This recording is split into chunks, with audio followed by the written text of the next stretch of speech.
What's good, everybody? It's our Twist MTA here, and today we're going to be taking a look at my custom Lego City 60367 MOC. It's an Airbus A321 Neo. I know you guys may have seen the sneak peek with the A320, but I didn't really have time to rework it like I wanted to. I had to go back to school and some family stuff, but I'm back now, and we're going to be taking a look at what I've created. There's a whole bunch of new equipment. We have a pushback tug. We have the autonomous pods. We've got a whole set of baggage carts. We've got a brand new baggage tug. This is from 622. This belt loader is from 622. But just about everything here is custom. Just about everything here is custom. The high-rise catering vans, those are custom too. These are custom, these baggage carts, of course. Said everything has been customized. We're going to take a look at the interior of the airplane today, and then maybe do a spotlight on some equipment. Some of the equipment will get its own videos just because I don't want the video to be excessively long. But yeah, that's what we're going to be looking at today, guys. Seeing as this is probably what you clicked on the video for, we can get right into it. The aircraft I built here is an Airbus A321 Neo. So to be specific, it's an A321-271 with the Pratt & Whitney engines on it. It's a pretty long aircraft. It's the longest and heaviest I've built to date. It has the same standard landing gear setup that you would see, but it's very difficult to work because of the weight of the airplane. This thing weighs quite a bit. Like I said before in the last video, the tail was ordered from Bricklink. The tiles are ordered from Bricklink. I'm not a fan of the V-tail.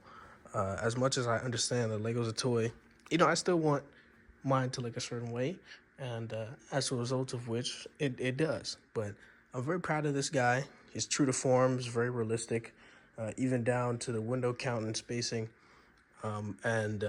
Yeah, it's definitely really something to look at. Very proud of this. And just like that, with the magic of editing, the roof is now spontaneously off of the airplane.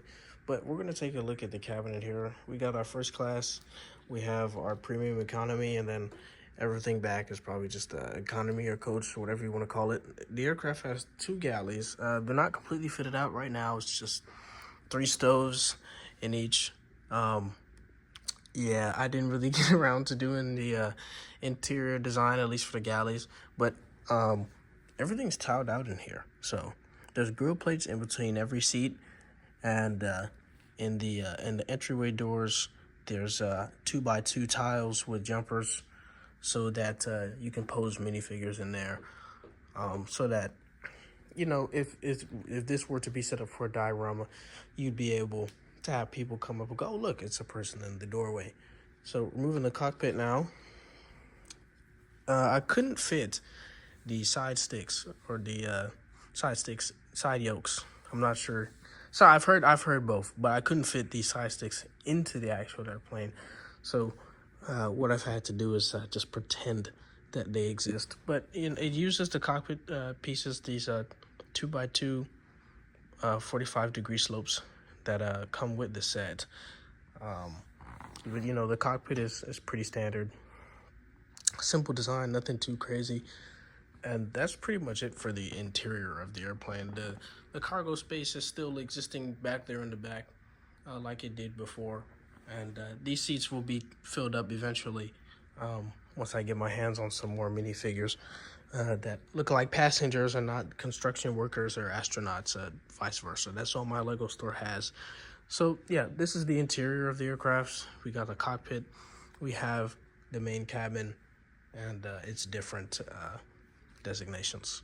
And now we're going to take a look at the other side of the aircraft, and we're going to move on to some vehicles. So we were at the aircraft turned over on its back, and we're just going to take a brief look at some of the details or detailing that's on the bottom of the airplane. So starting from the nose, we have the connection for the ground power unit to come and plug up to the airplane. Of course, we have landing gear doors on either side of the nose landing gear. We have the 2 radio antennas for the radio altimeter, and then right here we have the service for the toilet, and then this is going to be some air conditioning hookups. This is also an air conditioning hookup. This right here is just some greebling Of course, we have the engines. We've got landing gear doors on the right and left side of the airplane, along with the landing gear. I tried to do some sort of approximation of flap trap fairings, but obviously there's only so much you can do with these large wing pieces, and I wasn't about to shell out a whole lot of cash to purchase the parts to make flaps, which I'd only use in pictures or in dioramas anyway, because they're not very play friendly when they can break so easily.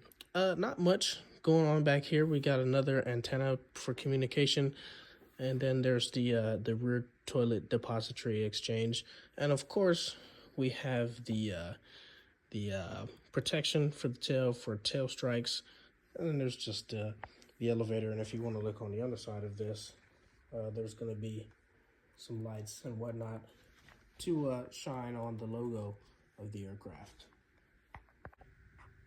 Now, before we get into the equipment, just wanted to have everything here so you guys could see it, what the baggage train looks like, the air stairs, the catering vans, of course the belt loader, the autonomous vehicles, and my personal favorite, the pushback tug. Now, everything you see behind this belt loader and these autonomous vehicles is going to have its own video. It's going to have its own video. The pushback tug, the baggage train, stairs, and the catering vans. And I may change the design on those too, so they weren't going to be included in this anyway.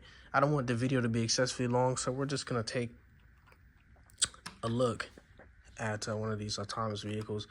There were no real changes made to this, honestly, in truth. What Lego sent in the instructions is basically what we have here. The only difference is the roof is tiled, and underneath, you can see, has been, plated over. But that's really it. The interior on these is virtually the same. No real big changes there. And of course, the belt loader, same deal. The only thing is that there's a presence of a lot more tile. I would say that's the biggest thing, is that there's a presence of a lot more tile, smooth surfaces, replacing parts that have worn. All the wheels on this have been replaced too. In fact, all the wheels on all of these, on all of these vehicles have been replaced in the back. So anything that uses the traditional wheels, it still has it. But if it was using the smaller type wheels that Lego provides, they've been replaced with these lovely thin tires and these really big rims. And the reason I've done that is because it rolls so smoothly, it hardly makes any noise. As opposed to if you roll the tires that traditionally come with this set, it makes a lot of noise. But yeah, that's it for the video, guys. The airplane is over there in the foreground, but I hope you enjoyed. I definitely had a blast putting it together through some trials and tribulations, especially with the landing gear, as that aircraft is so heavy and the balance point needs to be specific.